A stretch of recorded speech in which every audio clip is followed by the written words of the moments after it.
I'm Terry Gruca. And I'm Mike Rush. We want to start with some breaking news tonight. New information in that investigation of a sexual assault at Boone Elementary. Tonight, that case is closed. KVUE and Austin American-Statesman reporter Tony Plohetsky in the newsroom with the details. Tony?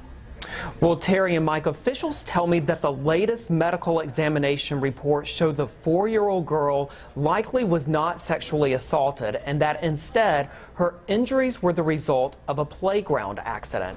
Now, this case drew criticism from parents and police because Austin ISD police closed the case February 22nd without first reviewing the girl's full medical report. The parents of this little girl demanded an investigation. The school held meetings with parents to discuss their concerns, and since then, new investigators were assigned to give the case a fresh look. And today, Travis County District Attorney Margaret Moore released this statement, saying, quote, "The Travis County DA's office, in conjunction with the Child Protection Team, has now completed this investigation in accordance with our procedures. We find, based upon additional records and expert review, there is insufficient evidence to pursue criminal charges." Now, this case did lead to a lawsuit against the district from the girl's parents. The lawsuit cites other cases in which parents claim the district did not adequately investigate sex crimes against their children. No word tonight on the status of those cases. Live in the newsroom, Tony Plohetsky, KVUE News. President Trump delivered a message to the former FBI director via Twitter this morning. The president maintains James Comey told him on 3 separate occasions that he was not under investigation. But associates of Comey say they're highly skeptical the former FBI director would have said that while the Russia investigation is ongoing. Today, President Trump tweeting this: "James Comey better hope that there are no tapes of our conversations before he starts leaking to the press." Political analysts say the shifting messages on the Comey firing from the White House cast doubt on the highest levels of the administration. It's a problem, and it's going to be a real problem if there's ever a crisis, an international crisis or a domestic crisis, where that credibility is key to explaining things to the American public. Sources in Comey's circle telling ABC News that over dinner, Trump asked Comey more than once about whether he would be loyal over the course of the meeting. Comey would only promise he would be honest. Meantime, Fox News is reporting U.S. Senator John Cornyn on the short list to replace James Comey. He's one of about 11 contenders for the position. New at 5, the jail interview UT stabbing suspect Kendrix White did with a Houston TV station could be used as evidence in a murder case against him. That's what a Travis County judge ruled this week, according to our partners at the Austin American-Statesman. White's attorneys filed multiple motions yesterday to preserve unedited recordings of the interview. In the filings, the attorneys state the recordings could contain information favorable to their client. White is charged with the stabbing murder of freshman student Harrison Brown. Tragedy near Houston as 3 children die in a house fire overnight. 3 other family members were critically injured. The flames quickly spread to a neighboring home believed to be owned by the same family. The victims who died, 13-year-old TJ, along with 6-year-old Kayla and 5-year-old Kyle. It's going to be a big loss. They were small, but they had a big heart, and they had great smiles. Fire investigators are on the scene tonight trying to determine what started the fire. There were no smoke alarms in the home. While you were sleeping last night, tempers flared in the 85th Texas Legislature. It was the last day to pass House bills on the regular calendar, and the overwhelming majority of those bills died. KVUE political reporter Ashley Godot is live at the Capitol. And Ashley, how many bills are we talking about here that didn't make it? Well, Mike, out of the 295 House bills that were on the agenda, only 37 passed. It was a day of running down the clock, tempers, tears, and yes, things got very personal.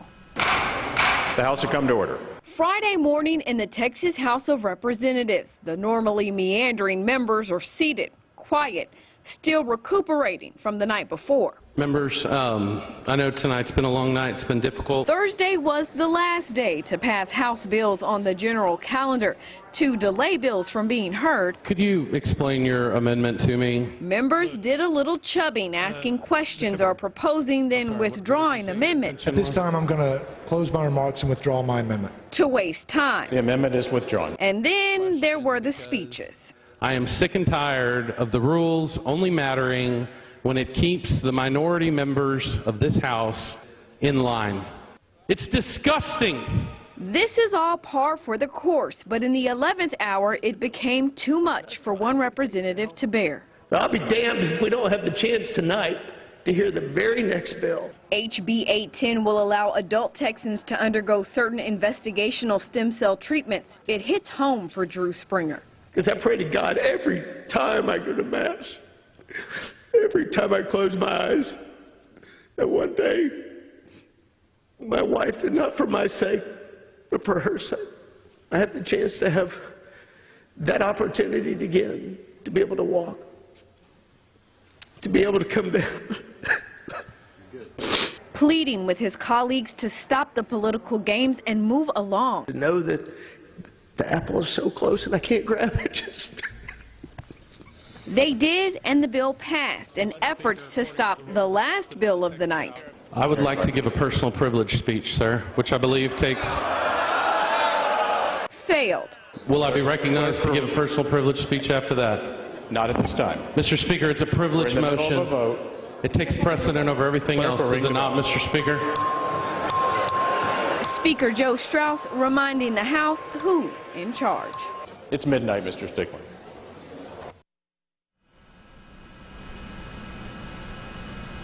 Now, the House adjourned on a somber note. Representative Dan Huberty gave a moving speech on a bill dedicated to a young man who died of a heart condition. His bill would have helped prevent it. Deaths just like that young man's. You can read more about it on KVUE.com. Reporting live from the Capitol, Ashley Goodo, KVUE News.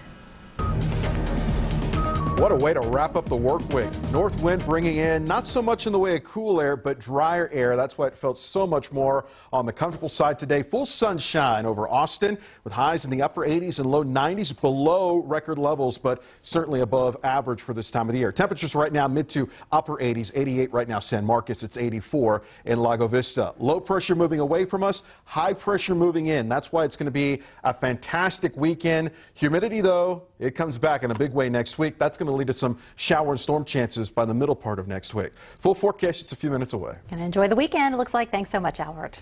It is finally here. Bark and Zoom Pet Hotel at the Austin Bergstrom International Airport is complete. The state-of-the-art facility will open tomorrow, but we got a sneak peek to share with you today. KVUE's Nicole Rosales takes us on a tour.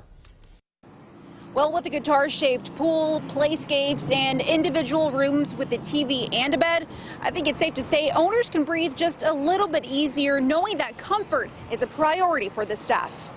As you set off on one of these, your pet can hang out in one of these. Bark and Zoom is ABIA's first pet hotel, where travelers can drop off their dog or cat for 24/7 care. And you don't want to leave them alone in the house, to bring them to a facility like this where people are into dog training. They're into loving dogs. The hotel is operated by Taurus Academy, a local Austin business that specializes in improving pet relationships. Wallace McLeay is Bark and Zoom's chief learning officer. His job is to help your four-legged friend become more social and add more precise communication skills. We have on-site veterinary services. I mean, it's just a total one-stop shop. There's never been anything like this. The hotel has shopping spots filled with toys and food, 2 playscapes, a guitar-shaped pool, as well as 159 dog enclosures. But if you want your pet to have a more comfortable stay, these are our luxury suites. Equipped with a small bed, a mounted TV, and a security camera to watch over them. Staff members feel it's all about convenience for owners. Depending on their flight, or flights are delayed, or whatever it is, they can pick up their dog right away. And it's going to really make all pet owners in town's life easier.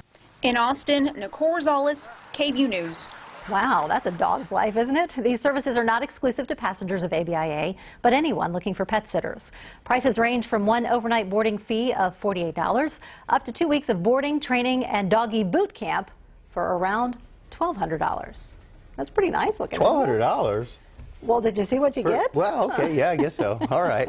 You two can stay there, Mike. Yeah, I can stay there with my dog. All right. Yeah. Well, a new policy for federal prosecutors, what it means for charges and punishments going forward. Plus, more troubles for the airlines. What creature was found on a plane flying out of Houston? You're watching KVUE, where trust is earned.